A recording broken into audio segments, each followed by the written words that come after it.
Welcome to అబీ TV. Lok Sabha ఎన్నికల ప్రచారం జోరుగా సాగుతోంది. 400 సీట్లు లక్ష్యంగా బీజేపీ ముందుకు వెళ్తోంది. ఇటీవలే ప్రధానమంత్రి నరేంద్ర మోడీ, కేంద్ర హోంమంత్రి అమిత్ షా మరియు పలువురు కీలక నాయకులు తెలంగాణలో పర్యటించారు. అసలు తెలంగాణలో బీజేపీ టార్గెట్ ఏంటి, ఎన్నికల ప్రణాళిక మరియు తదితర అంశాల గురించి మనతో మాట్లాడేందుకు సిద్ధంగా ఉన్నారు బీజేపీ సీనియర్ నాయకులు ఎక్స్-ఎమ్మెల్సీ మాఘం రంగారెడ్డి గారు. నమస్కారం సార్. నమస్తే అమ్మ. సార్, ముందుగా చెప్పండి, అసలు 30 సంవత్సరాలు కాంగ్రెస్లో పనిచేసి సడన్గా బీజేపీలోకి ఎందుకు మారారు అండ్ కాంగ్రెస్కి బీజేపీకి మధ్య ఉన్న తేడా ఏంటి?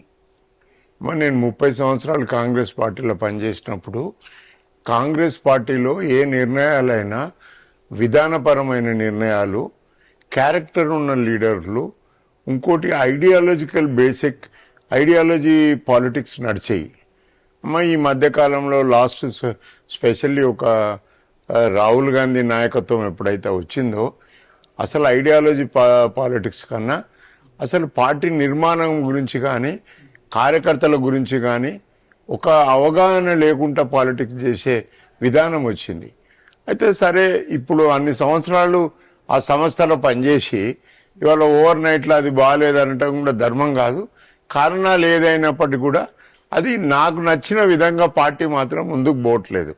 ఒక కార్యకర్త తను ఏం ఆశించకుండా జీవితాంతరం పనిచేయాలని చూస్తాడు, ఒక ఆనెస్ట్గా పనిచేయాలని చూస్తాడు. ఇప్పుడు ఆనెస్ట్గా లాయల్గా పనిచేసే వాళ్ళకన్నా ఉదాహరణకమ్మ అందరు ఎమ్మెల్సీలు పార్టీ వదిలిపెట్టిపోయారు బీఆర్ఎస్లకు, అదే టీఆర్ఎస్లకు. ఒక పోని వాళ్ళలో నేను ఒక్కనే మిగిలిన. అప్పుడు ఏ స్వార్థం లేదు. అయితే నా టర్మ్ కంప్లీట్ అయినాక అన్ని విధాలు అయినాకనే నేను ఆలోచన చేసిన యాక్చువల్ పొలిటికల్ పార్టీలలో ఎందులో పోవద్దు, పని చేయొద్దు అన్న ఉద్దేశంతో ఉండి. కానీ మోడీ చేస్తున్న దేశంలో ఆయన కష్టపడుతున్న విధానం కానీ, అతను ఒక అతి సామాన్యుని ఫ్యామిలీకి వెళ్ళి వచ్చి దేశంలో ఒక పెద్ద నాయకుడు ఎదిగిన ఆ విధానాలు చూసి నేను కొంచెం అట్రాక్ట్ అయ్యి చూసిన.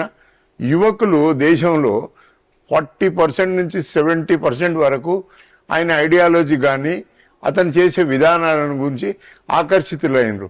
దాన్ని చూసి కొంచెం నేను కూడా ఇన్ఫ్లుయెన్స్ అయిన మాట వాస్తవమే. అంటే ఇప్పుడు మీ ఉద్దేశం ప్రకారం కాంగ్రెస్లో హానెస్ట్ లీడర్స్ ఎవరు లేరంటున్నారా? లేరని కాదు, వాళ్లకు సరి అయిన స్థానం కానీ సరి అయిన గౌరవం కానీ లేదు. లేరని నేను ఎట్లా అన్నాను? ఇప్పుడు దిగ్విజయ్ సింగ్ లాంటి మంచి నాయకులు ఇప్పుడు కూడా ఉన్నారు. వాళ్ళకి నాయకత్వం వాళ్ళకి అవకాశమే ఇస్తలేదు కదా. ఎవరైతే పెద్ద లీడర్లు, పార్టీ కోసం సంస్థ కోసం పనిచేసిన నాయకులు ఉన్నారు, వాళ్ళను పక్కకు పెట్టిందని నేను అనుకుంటున్నా. సరే, వాళ్ళు నువ్వు అడిగితే నేను పక్కకి ఎందుకున్నావు, మేము ముఖ్యులమే అని ఉండొచ్చు కాక, కానీ అట్లా లేదు అక్కడ అని నా అభిప్రాయం. అంటే ఇప్పుడు ఒక పార్టీ అంటే ప్రాపర్ వేలో నడవాలని మీరు అంటున్నారు కదా, అలా కాంగ్రెస్ నడవట్లేదు అని మీరు అన్నారు ఇందాక. ప్రాపర్ వేలో అంటే ఎలా సార్ ఎగ్జాక్ట్ గా? ప్రాపర్ వే అంటేనమ్మా, విధానపరమైన నిర్ణయాలు, పార్టీ నిర్మాణంలో పనిచేసే కార్యకర్తలకు నాయకత్వం ఇవ్వాలా. ఇలా పార్టీ ఏందమ్మా అయారాం గయారాంలోకి ఇస్తుంది. నిన్నటి వరకు వాడు ఏమి లేడు, ఇవాళ ముఖ్యమంత్రి అయ్యే స్థాయికి వచ్చే స్టేజ్కి వచ్చింది. అంటే 50 సంవత్సరాల్లో పనిచేసిన నాయకత్వం లేదనా? అట్లా ఆలోచిస్తుందనా? ఇప్పుడు ముఖ్యంగా నాకు ఆ పార్టీలకి వెళ్ళిపోయి ఇప్పుడు వెళ్ళిపోయినా కాబట్టి విమర్శించటం అనటం స్పెషల్గా నాకైతే ఇంట్రెస్ట్ లేదు. మీరు అడుగుతున్న దానికి సమాధానం చెప్తున్నా, కానీ ఇప్పుడు దాన్ని ఏదో విశ్లేషించి ఆ పార్టీ అనడానికన్నా నాకు బీజేపీ అంటే ఇష్టమని పోయినా నేను. ఇప్పుడు బీజేపీ విషయానికి వస్తే ఆదివారం బీజేపీ పార్టీలో చేరితే సోమవారం టికెట్ ఇస్తుంది బీజేపీ. అంటే ఇప్పుడు తెలంగాణలో ఎస్పెషల్లీ ఎంపీ క్యాండిడేట్స్ లేక వేరే పార్టీలో నుంచి అభ్యర్థుల కోసం ఎదురు చూస్తున్నారని విమర్శలు నడుస్తున్నాయి. సో దాని గురించి మీరేమంటారు? ఒక దళిత్ ఒక 30-40 సంవత్సరం పనిచేసిన కార్యకర్త కొడుకు ఇచ్చిండ్రు.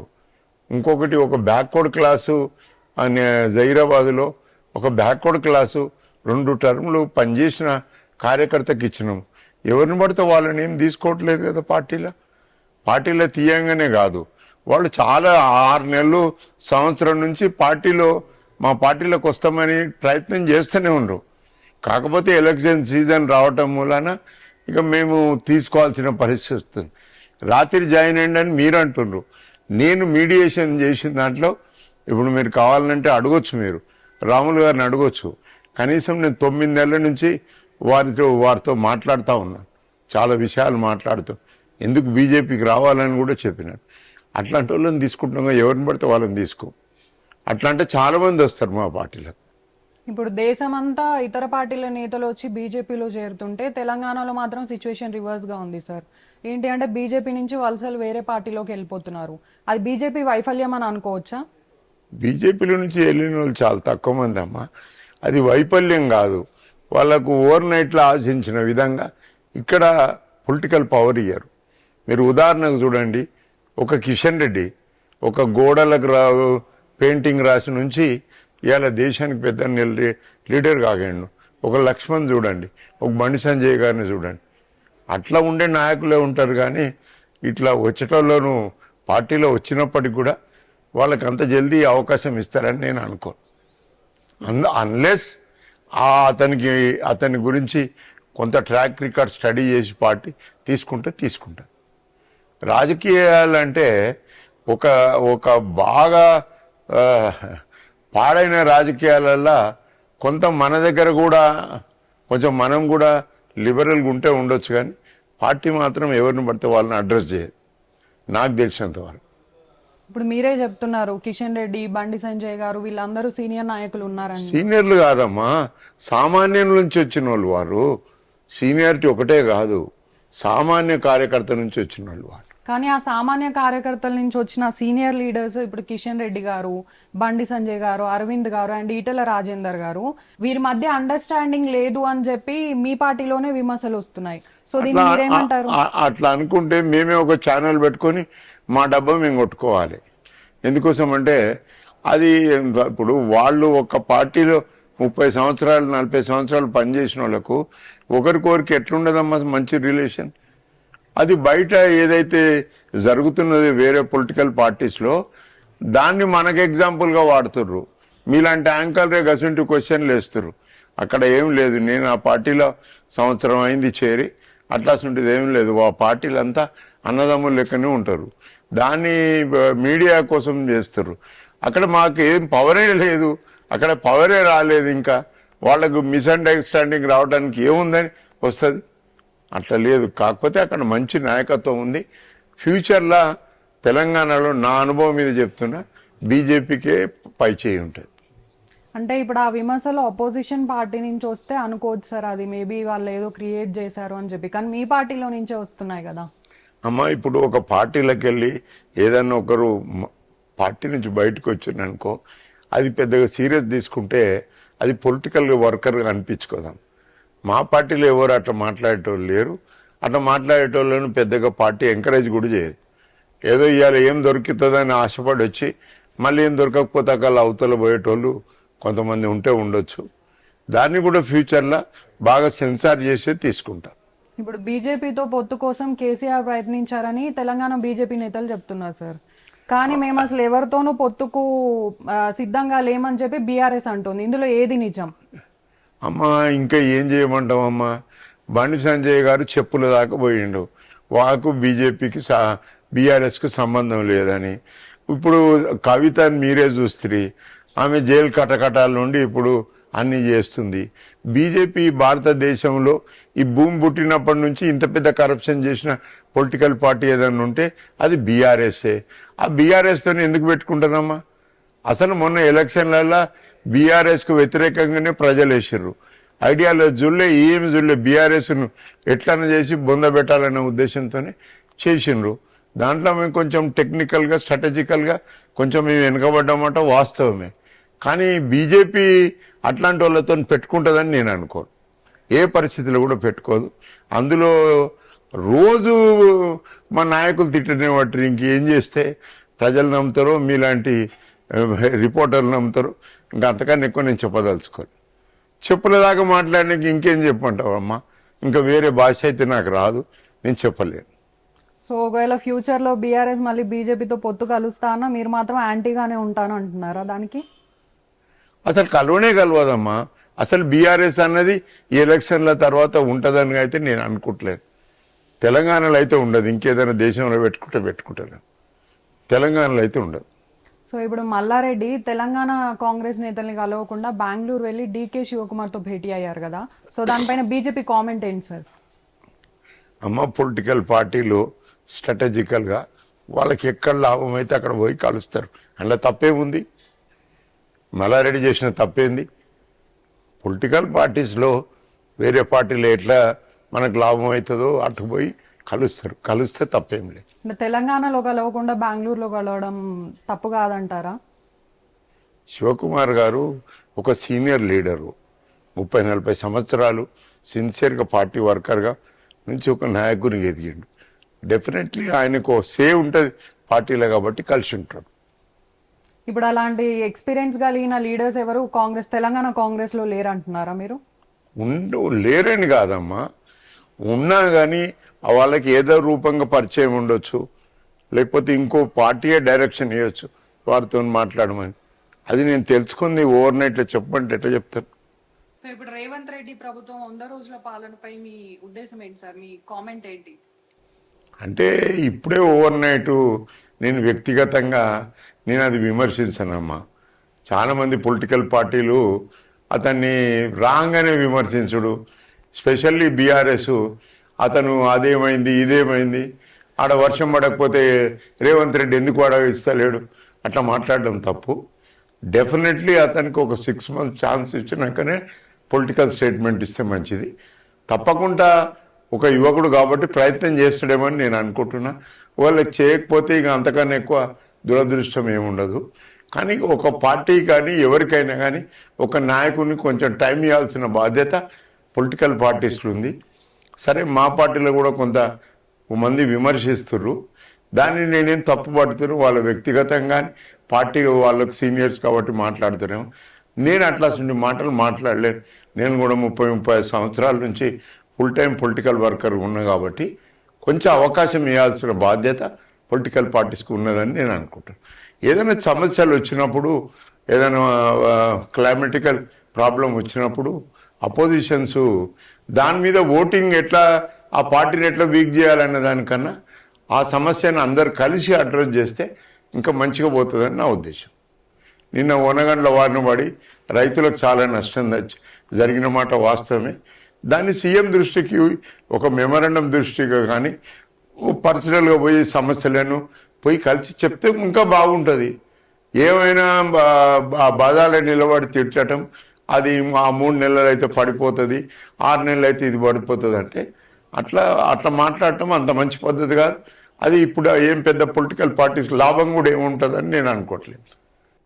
ఇప్పుడు ఈ 3 నెలల పాలనలో రేవంత్ రెడ్డి గారు ఏవైతే పథకాలు అమలు చేశారో కాంగ్రెస్ పార్టీ వచ్చిన తర్వాత, సో అది సక్సెస్ అయినట్టే అంటారా? ఇంకా పార్టీ పథకాలు ఇంకా ఓన్ మాలేదు ఇద్దలే, సక్సెస్ అయినట్టు ఎట్లమ్మా? ఇంకా ఆలేదు ఇద్దలే. పథకాలు తీసుకొచ్చారు కదా సార్, ఫ్రీ బస్ అని అది ఇది. అవునమ్మా, అది ఒక నెల 5 రోజులు 10 రోజులు నడిపిస్తే పథకం సక్సెస్ అయినట్టు. నేను అందుకే చెప్తున్నా కదా, ఏదైనా ఒక మినిమం 6 నెలలు చేయాలా. ఆయన చెప్పిన 6 గ్యారంటీలన్నీ ప్రజలకు పోవాలా. అది తూచా తప్పకుండా చేయాలి.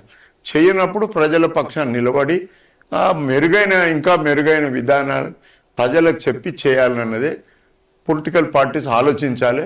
మేమైతే అట్నే ఆలోచిస్తున్నాం. సో చెప్పండి సార్, ఇప్పుడు తెలంగాణ సమాజం అసలు బీజేపీకి ఎందుకు ఓటేయాలి సార్? బీజేపీ ఇప్పుడు భారతదేశంలో ప్రతి ఇష్యూను సీరియస్గా అడ్రస్ చేస్తుంది.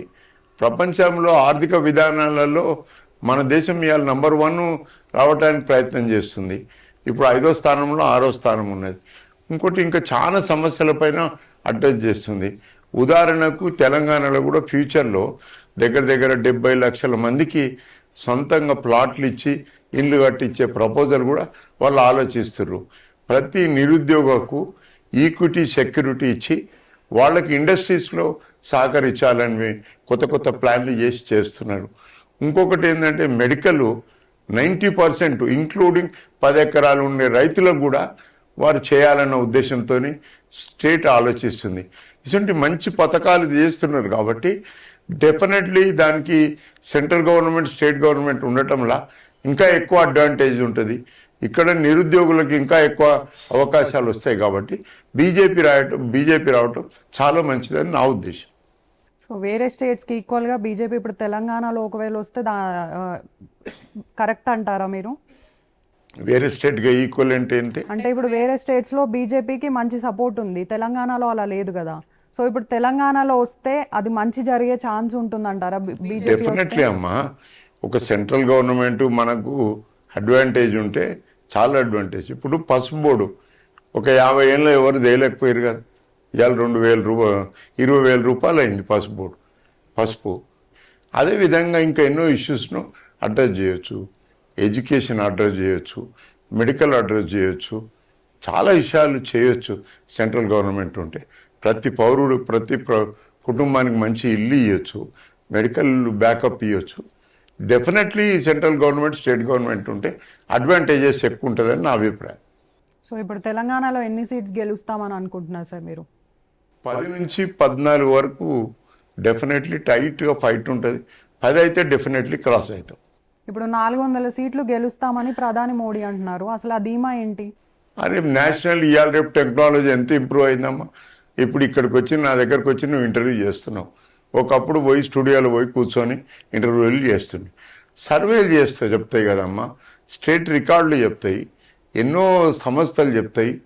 సెంట్రల్ గవర్నమెంట్కి ఎంతో రా ఇంటెలిజెన్స్ ఉంటే ప్రతి ఒక్కటి ఉంటుంది. అవన్నిటిని చూసినాకనే చెప్తారు కదా. మేము ప్రభుత్వం ఫామ్ చేస్తాము అనగలుగుతుండే కదా.